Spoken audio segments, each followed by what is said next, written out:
Welcome back, everybody. It's Brian, Miss Berlin, Mr. Betcher, breaking down security. Hello. We're back. Hey. Strength. Me and Mr. Betcher never awake. really went anywhere, and Miss Berlin's awake. I set her alarm clock, so I was like, this is your 5 p.m. wake-up call, Miss Berlin. Good afternoon, Miss Berlin. You know, sometimes we just need to sleep. What? And that's okay. No, we sleep when we're dead. We're sleep when we're dead. That's right. I hear that all the time. I kind of accidentally fell asleep last time. Yeah. Now, is that a reflection of being a party animal or just age? Because those are the only two scenarios I can think of where you just fall asleep midday. I don't even think I was doing anything that day. That was very interesting. I think I worked out in the yard a little bit and cleaned, and then that just that was it. Wow. It put you out. Yeah, It's amazing how a little physical activity will just knock you straight out, and you'll go to bed early. As a matter of fact, this morning I woke up at 6:45 only because of all the time change and stuff. Because here in the third world, that's the United States, we still do daylight savings time. So everybody fell back an hour today. So it was awful. I woke up and it was light outside, and I'm like, wait, what the hell? And I was like, oh, yes, okay. Yeah, so... Well, Miss Berlin, you have a little report. Since the last time we saw you, you went to a couple of conferences. How was Grrcon? Grrcon was great. Grrcon, okay. Yeah, I keynoted. So I gave a new keynote. It's kind of like second part to my other mental health talk. Okay. Went over basically what we've done over the last year. And then the rest of it was, and the creation of mental health hackers and how that came about for a catch up for anybody that didn't know what we did. Awesome. And then the rest of it was basically just how companies are failing us and what they need to do to help mental health stuff. Okay. I was like, how companies are failing us in general, or just in terms of as employees. Yeah. Right. What were some of the points that you gave there? Was it like they're not giving us enough quiet places and beanbag chairs, or is they're not flexibility regarding work schedules and not covering mental health stuff as part of health insurance packages. There's a bunch of companies that have started to I listed some really good examples like Johnson & Johnson and Bell Canada that have entire full-blown programs around it that they not only give back to their employees, they give to the community. It seemed to go over really well. I only had a couple of constructive criticisms. Oh, constructive criticisms of people who didn't get the talk or understand why it needed this hit too close to home. Why did you make me cry in the audience? Kind of thing. Okay. Yeah. I used to not put a lot of stock into the work-life balance thing. Mm-hmm. But then I realized that, work-life balance is also mental health balance as well. You want to make sure that you're not working 60-hour weeks. And if you work or when you interview with a company, one of the things you should probably ask is, what is an average week around here for people? And if they tell you things like, oh, we work until the job is done, then run like a motherfucker. Because I've interviewed with a place like that, and I was like, well, what's the average week, around here? Oh, well, we like to work until the job is done. And I'm like, okay. No, that's not good. No amount of money out there that you can pay me. And unfortunately, they survive on caffeine. So if you understand that little clue, as a way of not interviewing at a company that runs on caffeine. Because one of the things when I interviewed with them, they were like, well, we're not an X company, we're an IT security company. I'm like, no, your primary product is not IT security. Right. But yeah, their whole thing was about, we work until the job's done. They paid really well, but it's like, well, you're not going to be able to spend that money. So, that was the big thing for me. Thankfully, they didn't take me, but I would have had to have driven down there, and it would have been awful. So, cool. Well, I'm glad you had a great talk. I'm glad that you're still changing lives with the mental health hackers. I actually sat in on a couple really good talks. Cool. I was happy to have the time to do that. You didn't do a village at Grrcon? Did not do village. No, it was very nice to kind of sit and watch some of the other talks. Oh, nice. Okay. I watched one on beginning of malware, reverse engineering, which was pretty good. Mm-hmm. What was the other one I sat in on? I can't remember. Right. Yeah, but 2 or 3 of them, and they were pretty good. Oh, very nice. Yeah, there've been a couple of good conferences going on. You had Grrcon. I heard nothing but awesome things about the Texas Cybersecurity Summit. Mr. Betcher, Did you go to that? No, I didn't go to that. Okay. I know my friend Mr. Gray from Seattle up here was down there talking, and Megan, one of the officers of Mental Health Hackers, was there doing a village. Mm-hmm. Did she have any feedback from you or lessons learned for that one? No, I haven't talked to her recently. Oh, okay. I heard there was a lot of great talks there, so I may have to put that one on my radar for next year too. Yep. So, looking forward to that. Speaking of talking, hopefully this will go out before the end of next weekend, but November the 8th, which is a Friday, I'm actually going to be up in Bellingham at a conference called TAG, which is... Where is Bellingham? In Washington? Yeah, TAG Northwest. It is Technology Alliance Group Northwest, and it's up in Bellingham.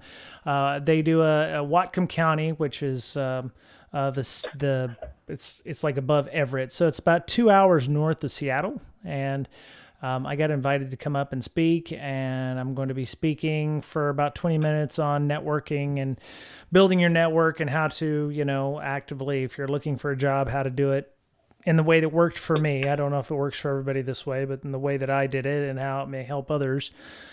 Well, that's cool. And then I'm going to sit in on a panel, and we're going to talk about some of the difficulties of, working in an environment. I'll try to bring up, mental health issues. If you've got some things you'd like me to bring up, Ms. Berlin, I can definitely, use the talking points, because from what it sounds like, the guy I'm going to be, doing the panel with is like a doctor of something. So I'm like, well, I've got a freaking bachelor's. Fancy. I'm a PM. I have no freaking clue what I'm going to be doing. So yeah, I'm going to be up there speaking. So come by and say hi. If you're a listener, that would be great. And, I'll get your autograph instead of you getting mine, because I'm not special like that. So,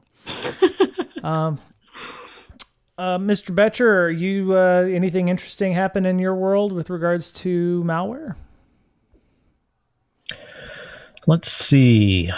Well, RDP is still open in the internet. Hey, quite often. What? Hey, yeah. Spoiler alert, dude. We got. Anyway, all right. So, spoiler alert. Hello. I thought that was a lead-in. It is. Oh, I see. Okay. Sorry, I didn't. Come on, Brian. Talk about spoiler alert. Give us the program. Well, I was going to ask if you had any kind of weird, interesting things, but apparently, yes. The lead-in. Well done there. We'll fix this in post. It's all good. Take 2. Right. Take 2. I saw a tweet. What was it? Late Friday or early Saturday from Malware Tech, and he had said, "Oh, look, somebody found a weaponized, Bluekeep." So that was very interesting. Apparently, for those of you who don't know what Bluekeep was, it was the RDP vulnerability that happened 2019. Was it 0708? What was it? Yeah, 0708. Yeah, 0708. Pre-authenticated RCE, I believe, is the buzzwords for the day on this. Yep. So if you're one of the number of companies out there that's not using are using RDP on your exposure to your internet, one, you should probably find a better job, because that company's destined for awfulness, or find a way to remediate it. So many people do it. Why? Why? You know, It's not like lots of VPNs are reasons. expensive. It's not like VPNs are expensive unless you're using Nord. Oh, wait. Oh, snap. Too soon. Too soon. Wow. Too soon. Okay. Yeah. Sorry, I just kicked them in the Yeah, teeth. lack of time and resources and knowledge and you name it. That's the reasons why Yeah, it's a big lack of knowledge too. I mean, the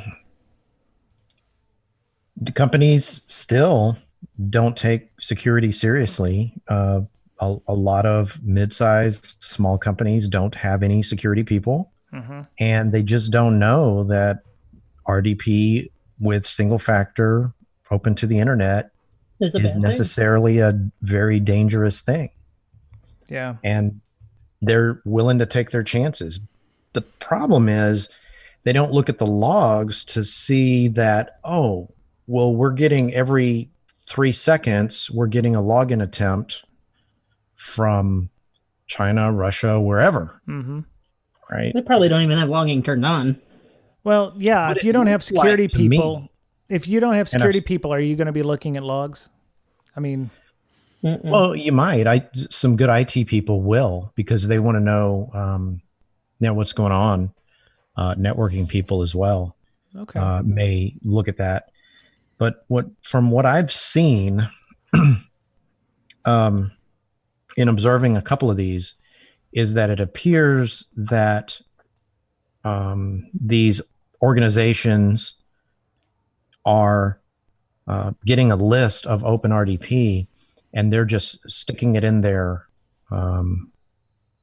computers, and they're just hitting all of them in sequence, Right. trying different usernames and passwords and seeing if they get a hit. Yeah. So it's not like they're slamming one of them all the time.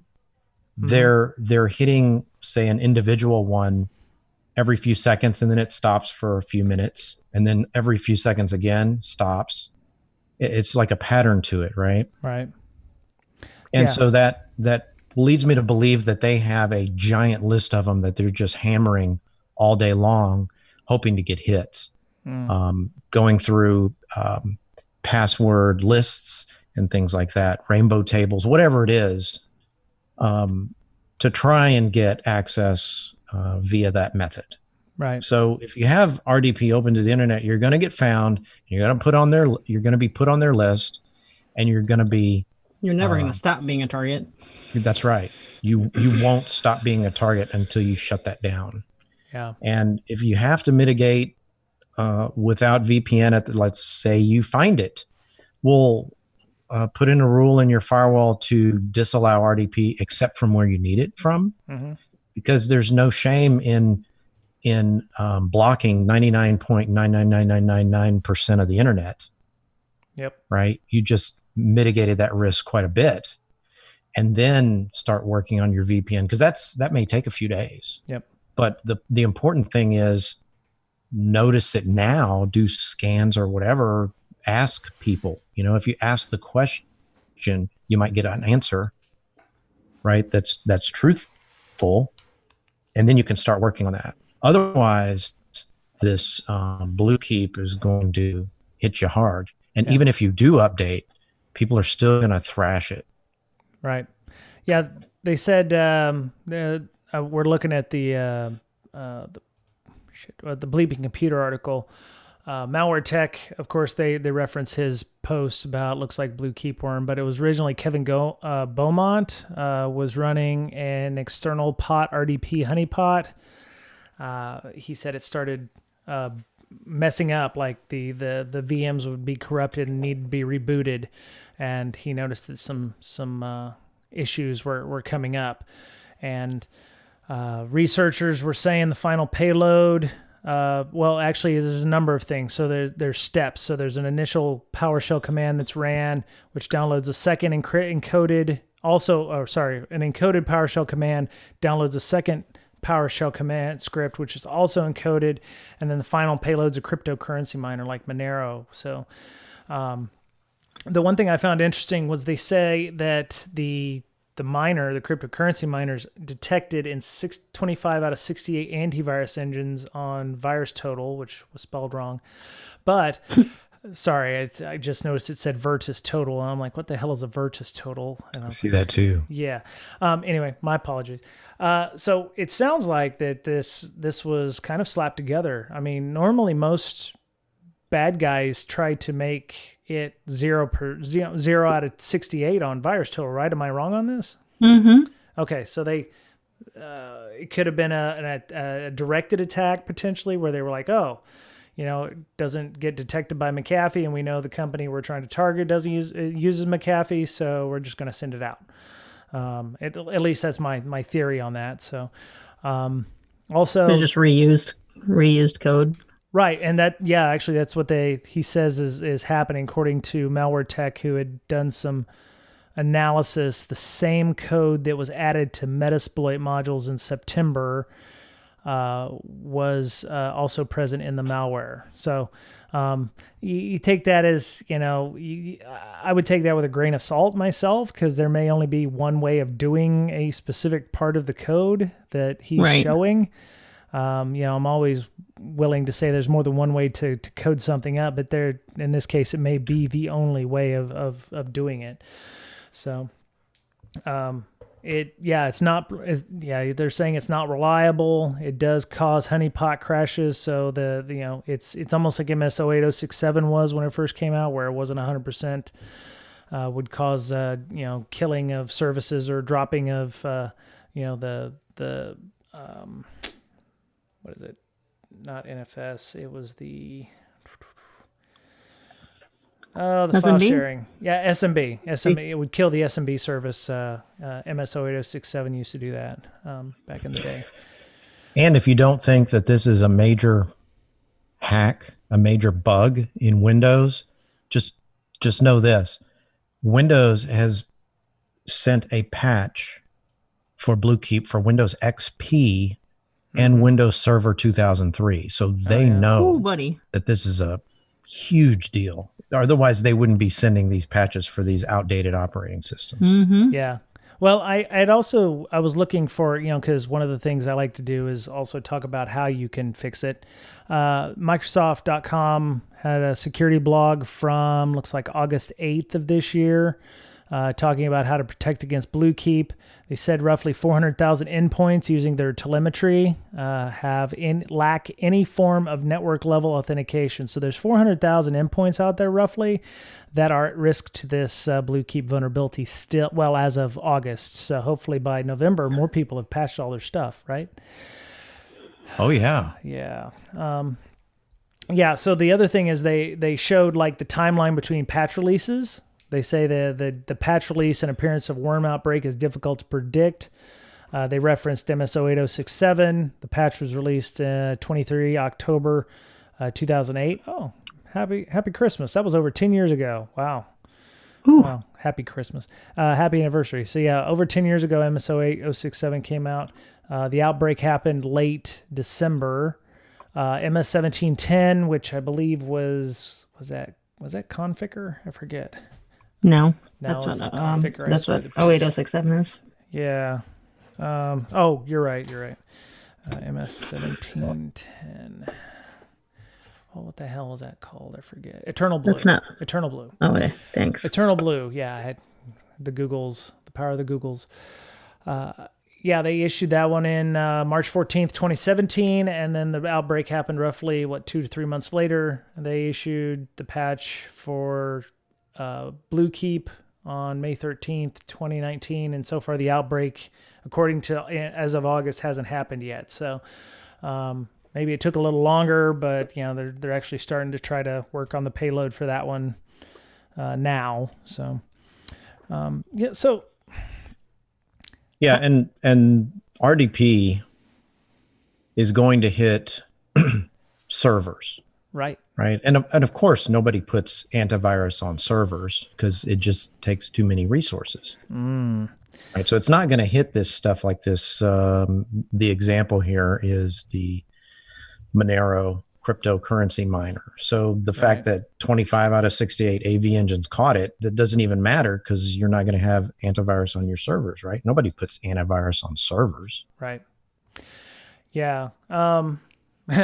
Yeah, that's true. So one of the new things, and I don't know if this is going to be applicable to everybody, but they do have the Linux subsystem now for Windows, and if you have a halfway decent and up to date OS, you could potentially put a Windows box out there that will only connect over port 22 SSH.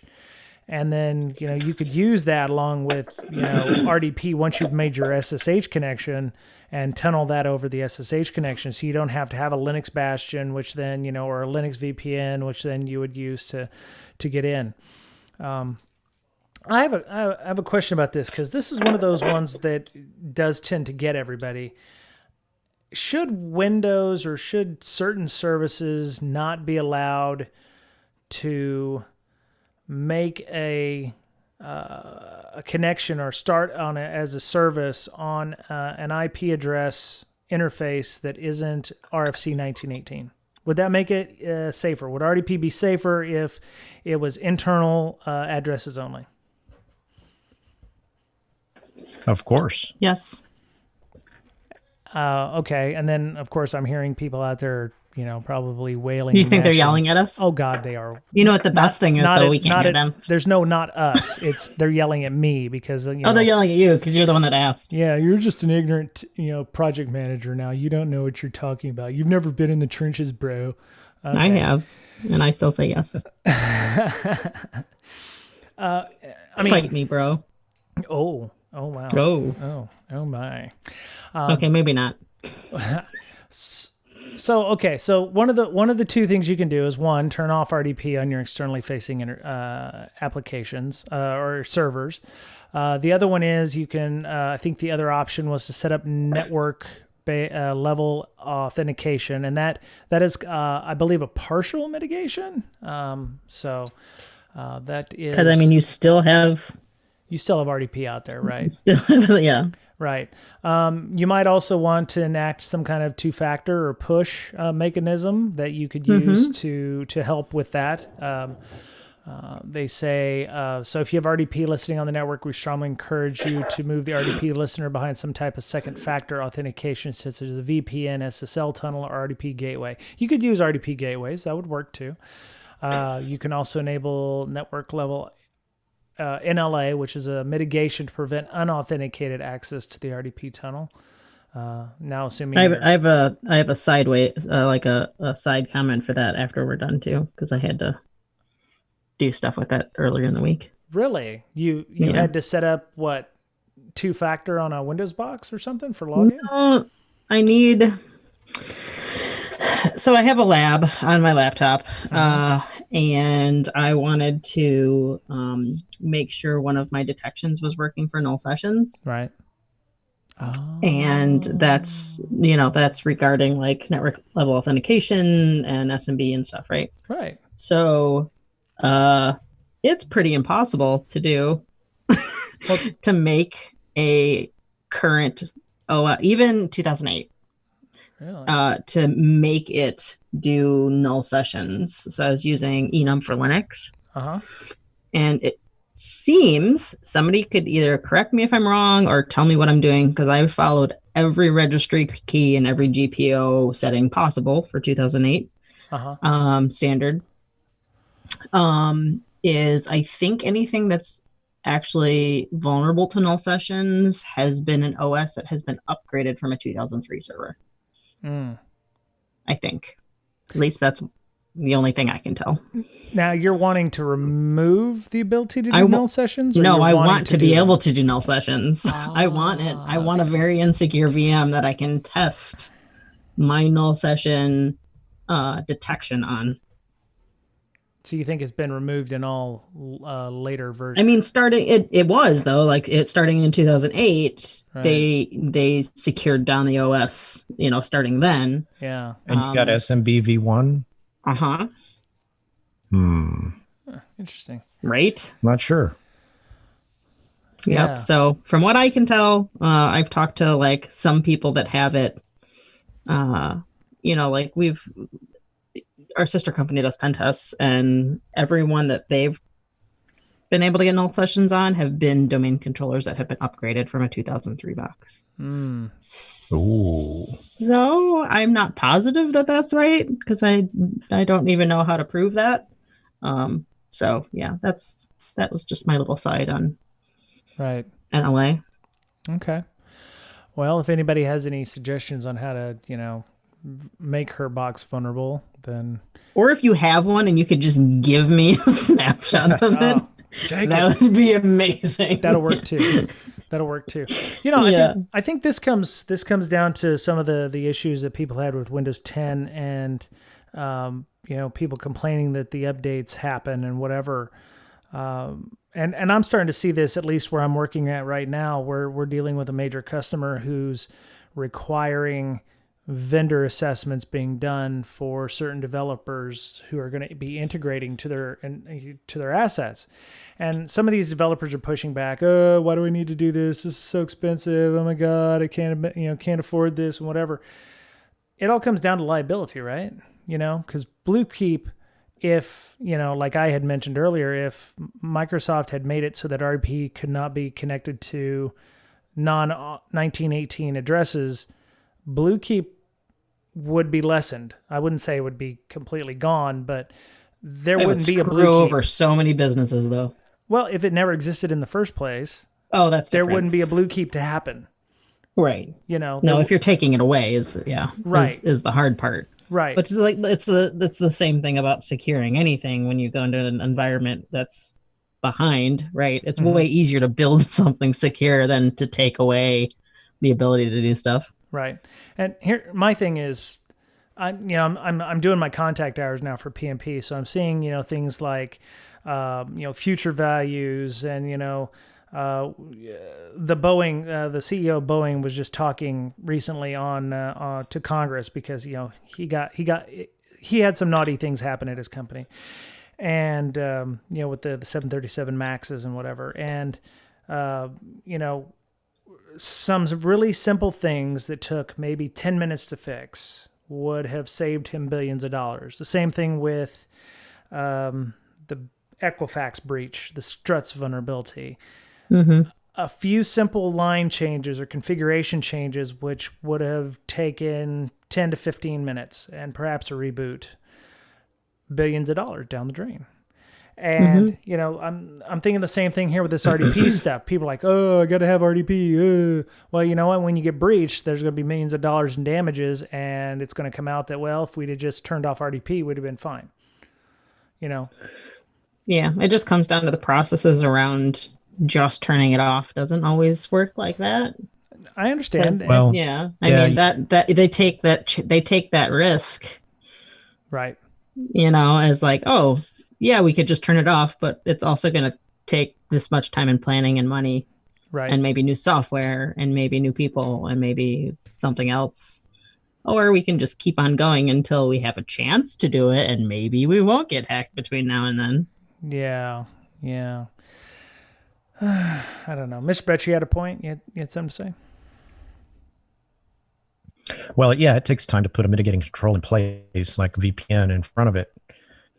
Something like that. But I think just educating management on what the risks actually are is a 5-minute conversation that could save a ton of money and effort and all that jazz. Yep. And VPN, by contrast, is not that expensive when you think about it. Could happen, and what most likely will happen. Right. I mean, it's not fun to get ransomware on your file servers, right? Mm-hmm. It's not fun at all. Yep. And it's not fun trying to figure out how to restore your backups because you never practiced it before and you don't know how to do it. Yeah, they're not really backups until you've actually restored them. At least in my opinion, right. They're just data. They're back downs until you try to back them back up, right? That's back up. You get them back up. Oh, look at you. Wow. Okay. So technically they're not backups, right? Until you actually put them back up, right? Right. Yep. Well, I don't have anything else about the Bluekeep stuff. I do have at least one other news story I'd like to talk about if everybody's okay with that. That game. I don't want to talk. I actually had one about the nuclear power plant in India that was, or Pakistan, I believe, that was hacked, but that one's a little too dark for me. So we had earlier this year we had Adam Baldwin on the show, and he also spoke at InfoSec Campout this year, which was great. I was listening to another podcast that I tend to listen to, and I heard about the fact that hacking 20 high-profile dev accounts could compromise half of the NPM ecosystem. And before you think that's FUD, you have to think about some of these people or some of these devs run really, really important applications in the node environment. Some of them handle like the somebody just decided he wanted to stop supporting this application. He gave it to some rando dude, and all of a sudden now it's got malware all over the place. Well, it's along the same lines here, where they're saying roughly you find somebody who's you find the most popular Node.js packages, you find out who the developer is, and potentially they've got Hunter 2 as their password, and you could own the entire system. Or, you do like that other guy did and go, hey, you've been doing this a long time. I'll take it off your hands, blah, blah, blah. Sure, yeah, I'll give it to you. Or I'll give you, a few $1,000s if you let me take that burden off of you. I mean, it says here, the average package, it loads 79 third-party packages from 39 different maintainers. Right. That's just the average. Yep. Yeah. And what did they say? Just 20 accounts. They said 391 highly influential maintainers affect more than 10,000 packages, making them prime targets for attack. And we talked about some of that during the show when we had him on. It was like, well, what are you doing to make sure that the integrity of the packages are being maintained? I don't think it's necessarily the integrity of the packages. It's the integrity of who has access to the packages, or who has access to the data in some cases too. But yeah, it's amazing. They said they don't need to hack into the accounts. There's alternative. There's also the alternative, find security flaws in the existing packages. So if you can look up, one of the things I wanted to do at last year's InfoSec Campout was to kind of have a not a hackathon, but like a code audit-a-thon or whatever, where we take something popular, say wget, and we pull down the source for it, and we look through it for potential vulnerabilities. I'm sure that sounds exciting to absolutely nobody but myself, but hey, I don't. I would enjoy watching. I don't know how I would contribute, but I think it would be interesting. It's not exactly a spectator sport. It's not like, Iron Chef America. Oh my God, he's looking at the if-then statement, or whatever. Well, I would ask a lot of questions. Is he initializing the variable? No, he didn't do that, or whatever. But no, I was just, for folks who want to understand how to code, or, what to look for with code, I was hoping to find people who would be able to, walk us through that, or what would be the process of doing that. Seems like everybody now just shoves it into Veracode and calls it good, but, they miss stuff, even Veracode. But yeah, they're saying, significant percentage of all packages depend on code with at least one publicly known vulnerability. So of those 20 people that you need to hack into, or one of those 20 people, there's a very good chance that because of dependency hell, one of those 20 people have a package that you're going to use in your environment. And yeah, it's actually, there's a graph below it, and it says if you get one of these influential maintainers, and there's roughly 400 of them, if you get one, you basically reached over 30% of your packages. Nice. Right? And then it's a logarithmic graph. So to get above 50%, you need about 20. Oh yeah, I see your point. Yeah, with the yeah. So that's where they get the number 20 from. Then you're above 50-50. God, talk about wormable. I mean, there you go. I mean, if you could, touch, a handful of folks or, whatever, you could definitely do some kind of wormable attack with that. And, they're just web apps. So, they're already probably fairly lax security as it is. So, I love Adam. I appreciate his hard work and what he has to go through to maintain all that stuff. But this does not make his job any easier, I don't think, in many cases. I think it probably just makes it that much more difficult because, well, look at it now. It's like, what does he do with the top 20 people?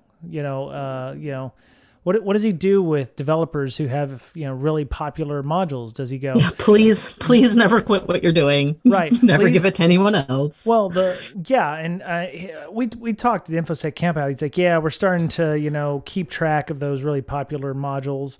But what do you do to those folks that have those modules? Do you go, okay, look, you are a liability to us now.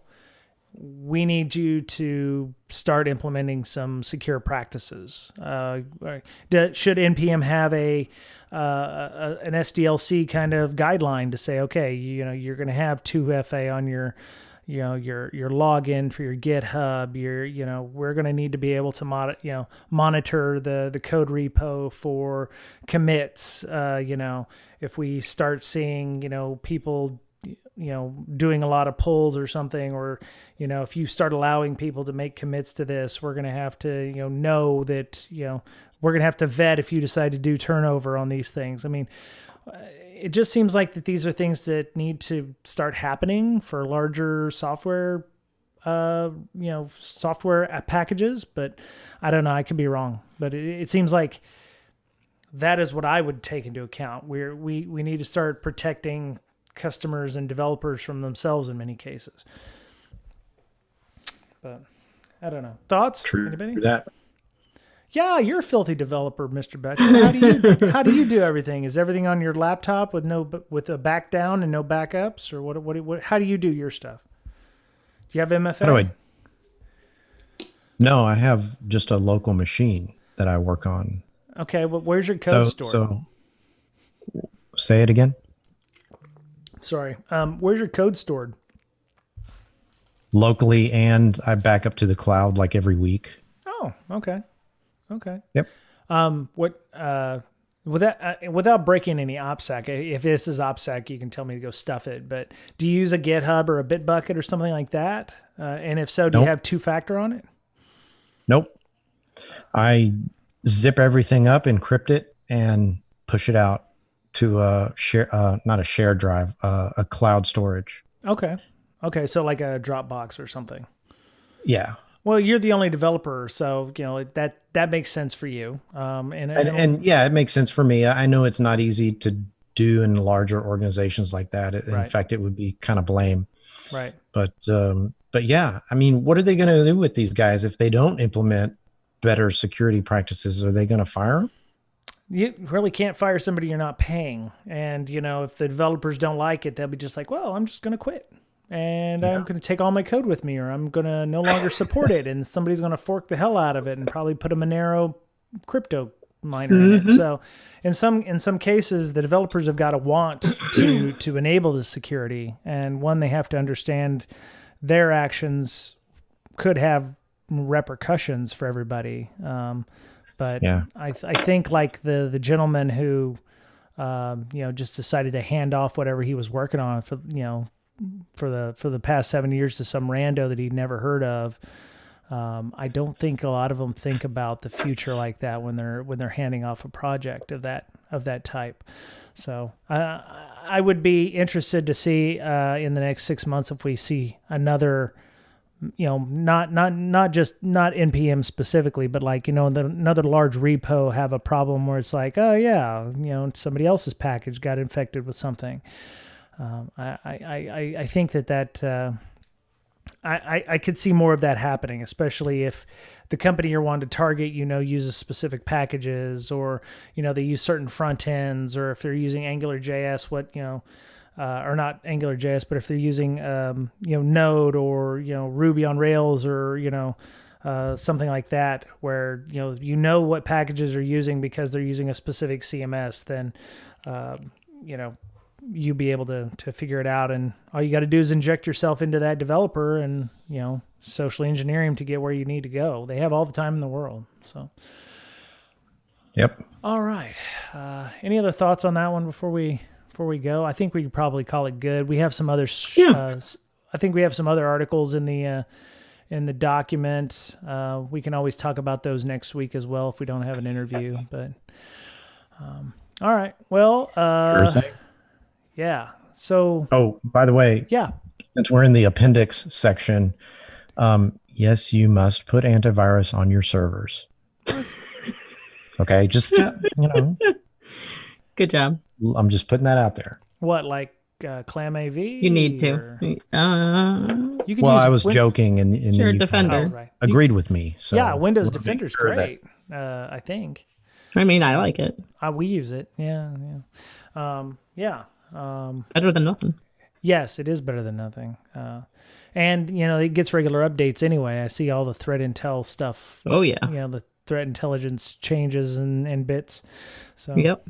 Yeah. My anti-malware service executable is thrashing my CPU as we speak. Oh, my. Well, okay. That might explain a lot. If you're getting any kind of degradation of performance, I guess that would be why you'd want to do that. I was going to say, do people turn on antivirus for containers? Like Windows has containers. Would you turn it on for a Windows container? Given all the overhead, just having Windows inside of a container, would Defender be too much? I don't know. If anybody does, let us know, because I'd like to find out what, if you're running Windows containers and how you handle, the security of those. I would think if you're using containers, then you would be using whitelisting. That's just me. You mean like app locker, or not app locker, but software restriction policies? Yes, and or app locker. Yes. Oh, okay. Well, I mean, you have a container, so it's small. You know what you're going to run in there, and you've filtered out everything else. Well, that's the point. You know what you're going to run in there, so why not do whitelisting? That's fair. In your container. Yeah. That way nothing else can run. I mean, if you're going to use containers, then do whitelisting. That's true. Okay. So in our show notes, I see here at the bottom, securewv.org training. Is that you, Ms. Berlin? Yeah. So are you giving it, or will you be attending it? I'm giving it. Ah, okay. Yeah. So I put the link in there. So if anybody's going, you already have to have a ticket to the conference, but our training's free. My friend Jeremy and I are going to be giving an 8-hour.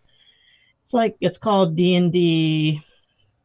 Yeah, I see that. I don't know. It's defense and detection tabletops. Okay. It's like Dungeons and Dragons themed, kind of. Definitely Dungeons and Dragons style tabletops, but we also have VMs that people use to attack. And then the software that the company that I work for, we use as a SIM to detect the attacks that they're actually running. And then that all gets rolled into the tabletops. Oh, very cool. You've already disgusted me with your unicorn picture there and the displacer looking thing going on. So it's both unicorn. So Jeremy loves unicorns and I love Cthulhu. So it's both themed. Yeah. So we kind of throw as much in there as we possibly can and have, we did a 4-hour version at B-Sides Cleveland this year. Yeah. And it was a huge hit. It was so much fun. Cool. We had one of our help desks, we give people different roles, right? Mm-hmm.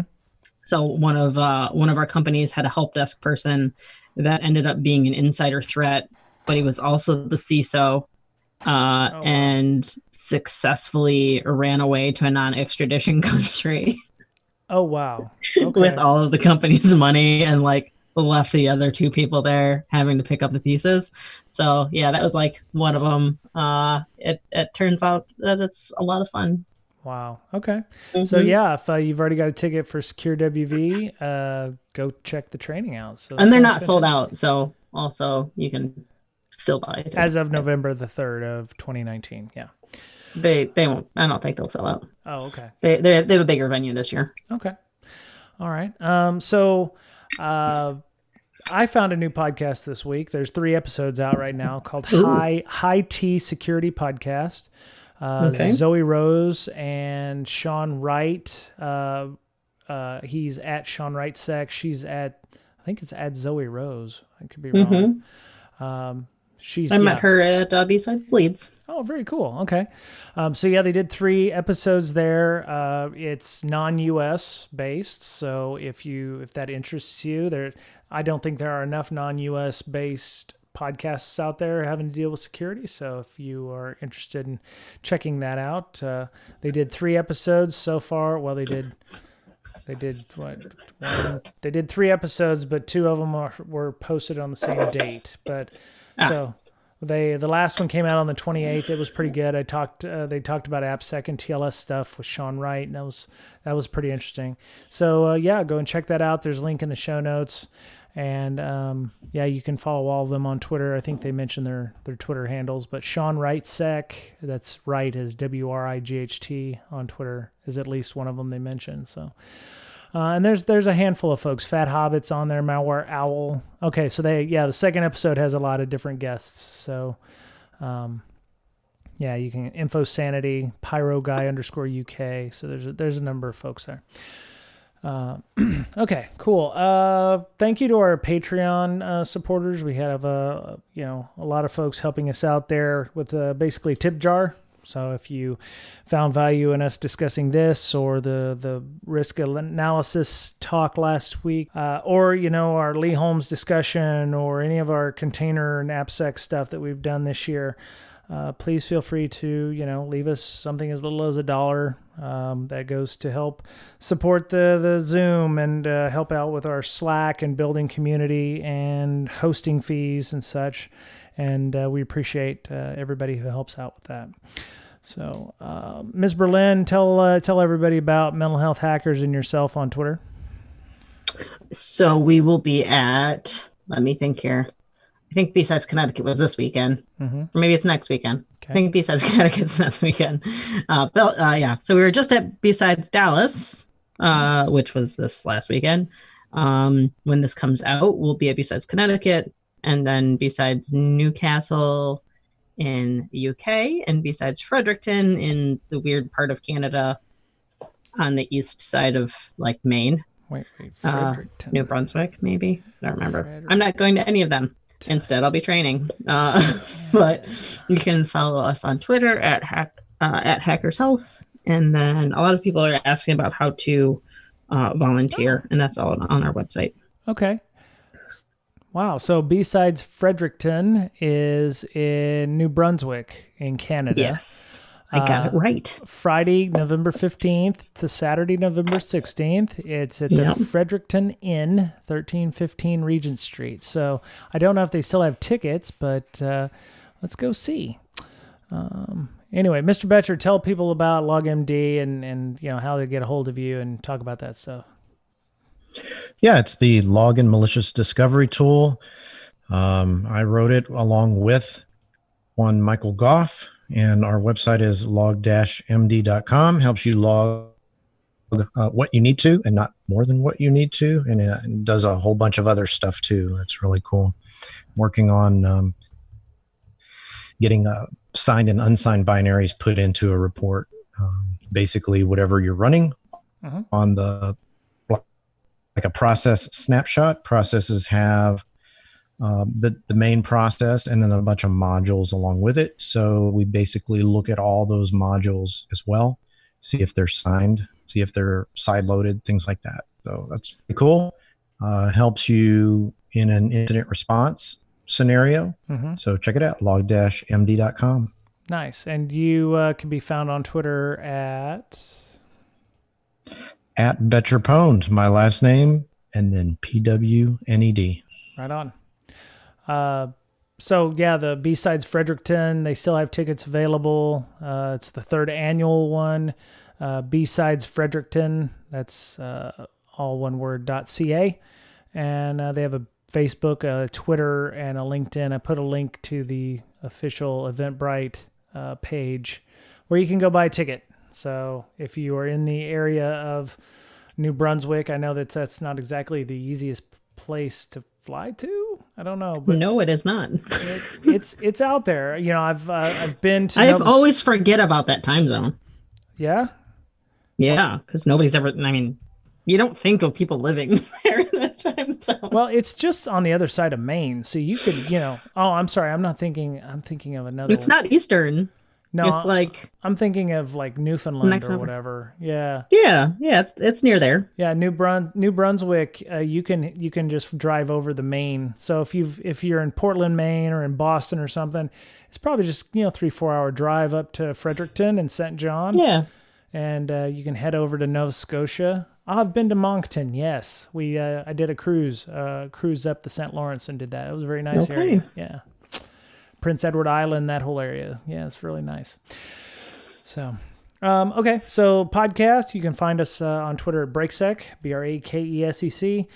We have a Slack, very active Slack, had a lot of discussion on there. We actually had a news story that kind of dovetailed nicely into one of the discussions we had about Linux on the desktop. And there's a link in the show notes about does Linux have a marketing problem, or why it would, not ever, they're saying that the point of, Linux on the desktop won't be until, the mid 30th century or something like that. So, because it'll never happen, because I think there's too much fragmentation in the market or too much segmentation in the market. So there's a link to Hackaday where somebody has an opinion piece on that. I don't necessarily disagree or agree with either side, but, it fits a niche.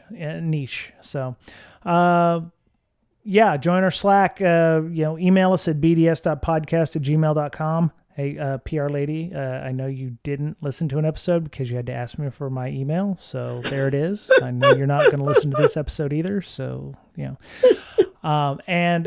send us a DM to Brakesec. And you can follow me on Twitter at BrianBrake, BryanBrake.